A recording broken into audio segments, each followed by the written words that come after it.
We can begin our exploration with a simple and direct question. How many of us can focus consciously within the causal body? How many of us can focus consciously within the causal body? This is a question that Master DK has brought up in his book, Letters on Occult Meditation, looking at it as a very essential aspect of meditation. So we have a reason for asking this. Our causal body can be looked at in various ways, but it is precisely, and I'll use the words most essentially, the temple of life. It's also a temple of quality, but even more essentially, a temple of life. And whether it is radiant or not depends upon our degree of unfoldment over the many million years of our evolution in the fourth or human kingdom. When we reach the stage of evolution when we can begin to live or focus consciously within the causal body, it is only then that we can actually begin to live as radiant temples of life. I'm emphasizing the life aspect. The seventh ray and the first ray are on that line. So that's the beginning, when we can really hold our meditation centered within the causal body. So for us all, it is, I would say, a great objective until the fourth initiation. And even then, it doesn't end, you know. It continues more intensely in higher temples. There are higher temples.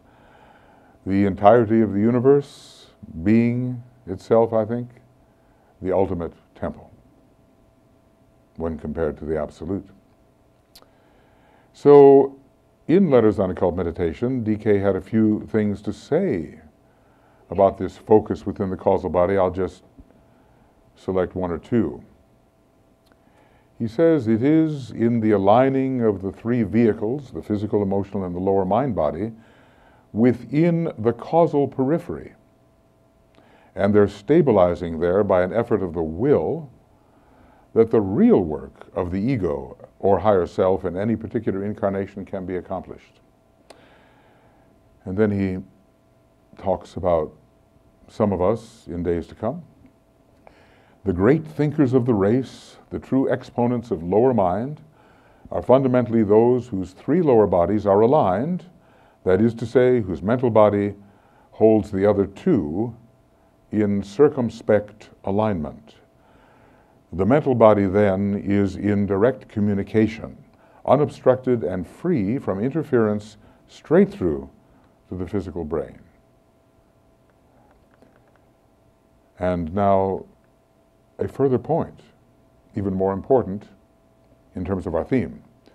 When the alignment is fourfold, and when the three above mentioned bodies are aligned with the body of the higher self, the causal or egoic body, and held steady within its circumference, then the great leaders of the race, those who emotionally and intellectually sway mankind, can be seen working. Then the inspirational writers and dreamers can bring down their inspirations and dreams, and then the synthetic and abstract thinkers can transfer their conceptions to the world of form. It is right through a question of an unimpeded channel. So this is a great objective for us, to meditate in such a way that we can actually focus within the center of the egoic lotus, the causal body, and still further, later, within the spiritual triad. And he goes on to say some fascinating things. This is in Letters on Occult Meditation. He talks, the work of the personality, we have to view it from that angle, he says, and this is our work, I think is the work of us all really, is first to beautify, build, and expand the causal body. Secondly, to withdraw within it the life of the personality. Then he uses an unusual phrase, sucking the good out of the personal life and storing it in the body of the ego. We might termed this divine vampirism, for always evil is but the other side of good.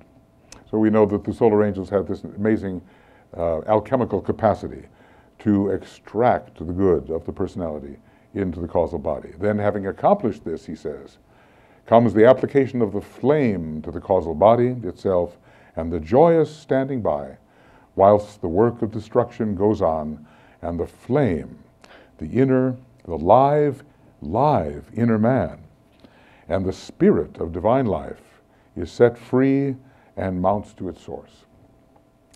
So this is a great consummation that lies ahead. Who is to say when? I feel that for most of us there's a lot of work to do before this can happen.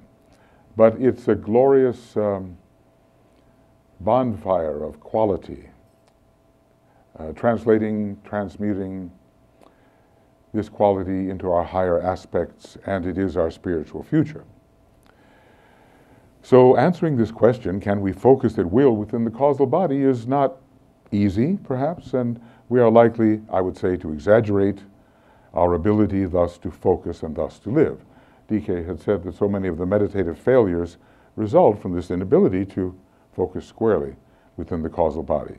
It's the goal of much meditation and spiritual living over many incarnations, and I assume we are attempting this and understand it in our meditative work.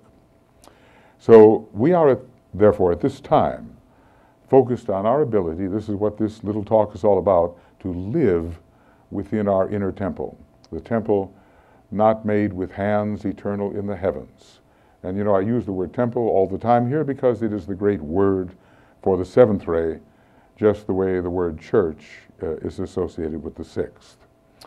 So, and as we've been exploring this over the last 5 days or so, we're also calling this our inner zodiacal temple, because it really corresponds to the zodiac, which is the great heart and the head center of the supercosmic logos in which we live, the so-called one about whom naught may be said.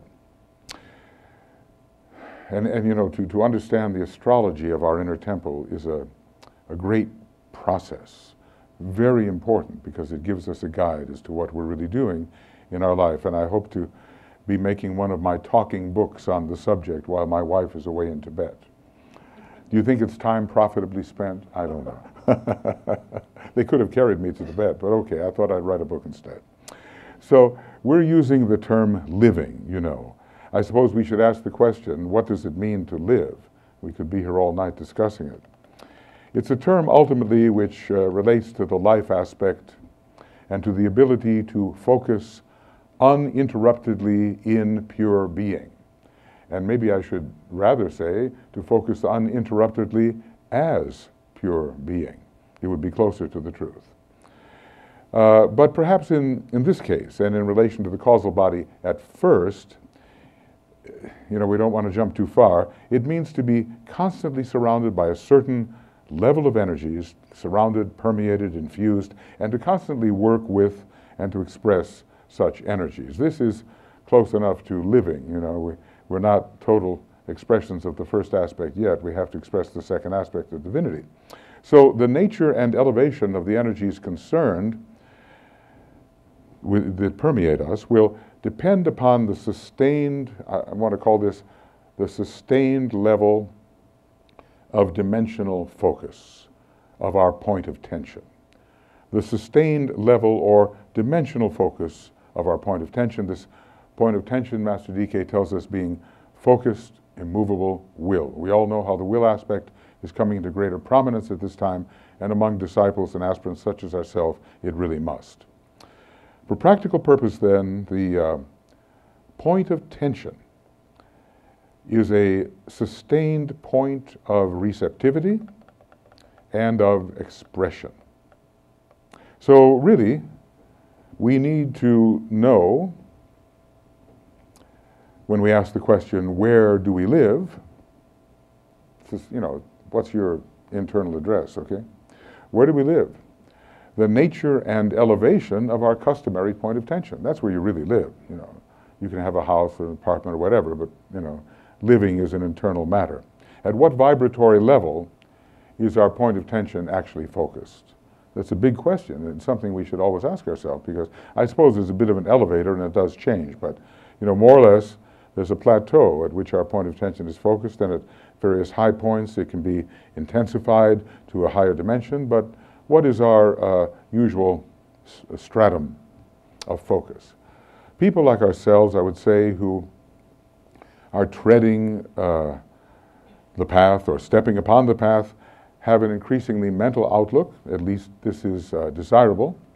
But this doesn't mean that we cannot express ourselves sentiently, intuitionally, inspirationally. We can do all that too, but the modern disciple has to have this mental focus, and eventually I would hope a higher mental focus. A lower mental focus is desirable. It is. I mean, when you look at where humanity is at the moment, it's increasingly common, but not yet all that common among the billions of the sons of men in and out of incarnation. So this is one of our next steps, and the Aquarian energy is really going to help us because it has so much fifth ray in it. When the age of Aquarius comes in, the fifth ray that Aquarius transmits is going to bring about a considerable illumination, and as well the personality of humanity will be ruled by the fifth ray, and not the third ray as it is now during the age of Aquarius.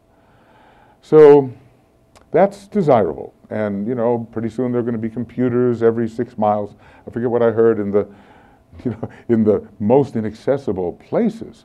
The people will be able to access this World Wide Web and the mind of humanity. It'll be a tremendous jump. But to live consciously within the causal body, now this is another thing. This is another step. And it involves living in the presence of all we have qualitatively accumulated. Say, oh, I'm not myself today, I'm having a bad day, there's more to me than you see, whatever. There's more to all of us than we see.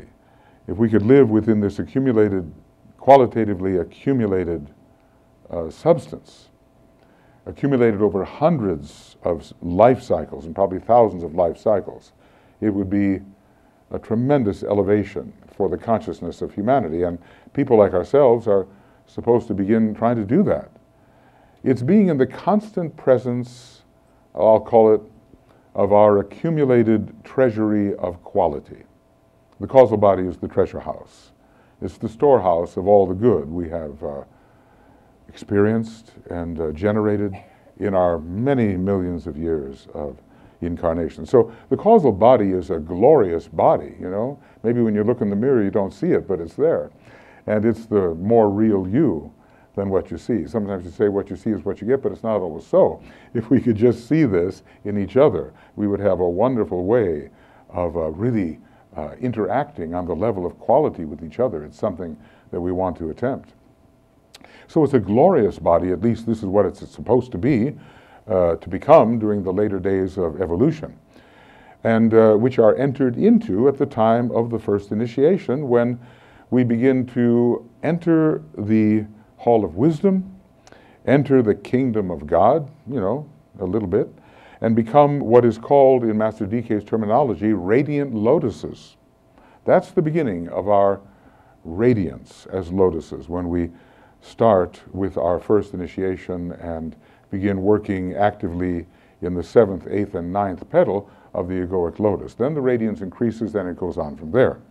By that time, entering the Hall of Wisdom, most of us, and you'll take this as good news, I suppose, are more than 99% finished with our incarnations in the human kingdom. Just add up the figures and see how long a span it is between the first and the fifth initiation and that very first individualization at that time. Millions of years before and 30, 20, 15, whatever lives after. Not very many. So we're almost home, but the road gets steeper. Master DK has tried to describe the indescribable, the ineffable effulgence of the fully developed causal body, our temple not made with hands, eternal in the heavens. And I'm counting on some of our wonderful artists to be able to somehow holographically render that. some of them are sitting in the audience. We have great expectations. So that we can get a sense, just not the flat page and even our, painted images, but something absolutely alive and giving people the sense of how glorious this is. Well, eternal in the heavens, yes. I'd like to say more specifically quasi-eternal in the heavens. It doesn't last forever, but it lasts a good long time, and we have to learn how to draw upon it. So this is the real vehicle of expression of each one of us who is living as a conscious member of the fifth kingdom in nature, which is starting, as we said, at the first initiation. It's our spiritual home. I build a lighted house and therein dwell. This is our lighted house. For a while, they're all lighted. Even the personality becomes lighted and the higher temples become lighted. But this is, we have to regard this as our spiritual home, at least until we've taken the fourth degree. So for the sake of perspective, it's well to bear in mind that as glorious as the causal body will become, there are other higher and more glorious temples, inner temples, consecrated to the cultivation of still higher qualities and capacities. So you've heard of these terms. Beyond the Temple of Solomon, or as Manly Hall used to call it, the Temple of Solar Man, this is our causal body, is the Temple of Ezekiel, the monadic temple on the higher levels of the monadic plane, maybe the third level of the monadic plane. It's difficult to say.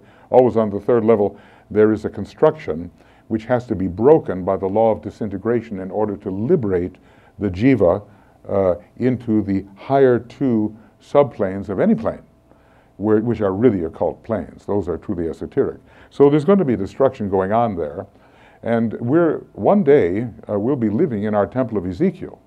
And that will have to be destroyed too after serving its purpose.